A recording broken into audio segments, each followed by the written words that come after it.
அனைவருக்கும் வணக்கம்.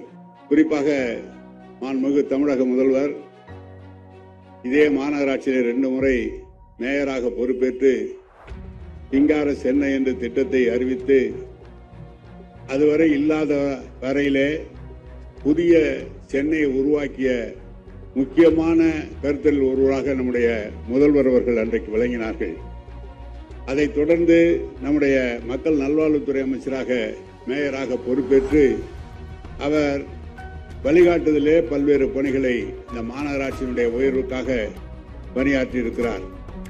தொடர்ந்து இன்றைக்கு மேயர் பிரியா அவர்கள், துணை மேயர் மகேஷ்குமார் அவர்கள், மாநகர்மன்ற உறுப்பினர்கள், குழுவினுடைய தலைவர்கள், நிலைக்குழு தலைவர்கள் மற்றும் ஜோனல் சேர்மன் அனைவருமே கிட்டத்தட்ட 200 பேருக்கு மேலாக இந்த சென்னை மாநகர வளர்ச்சிக்கு அல்லும் பகலும் அயராது பாடுபட்டுக் கொண்டிருக்கிறார்கள். அவர்களுக்கு துணையாக அமைச்சர் பெருமக்கள், சென்னையில் இருக்கிற அமைச்சர் பெருமக்கள், சட்டமன்ற உறுப்பினர்கள் அவர்களுக்கு துணையாக இருந்து பணியாற்றி கொண்டிருக்கிறார்கள்.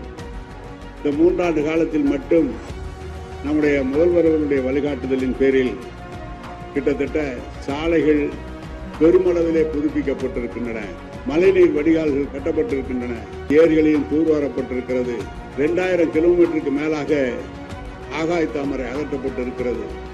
கழிவறை வசதிகள் முழுமையாக 375 இடங்களிலே புதியதாக உருவாக்கப்பட்டிருக்கிறது. பொது விநியோக திட்டத்திலே அத்தனை இடங்களிலும் கடைகளையும் உருவாக்கப்பட்டிருக்கிறது. இன்னும் சொல்ல போனால் விளக்கு வசதி, நடக்க பாதை, இருக்கிற இடங்களிலெல்லாம் சாலையோரத்தில் இருக்கிற மக்களுக்கெல்லாம் தேவையான அத்தனை அடிப்படை வசதிகளையும் இந்த மாநகராட்சி செய்து கொண்டிருக்கிறது.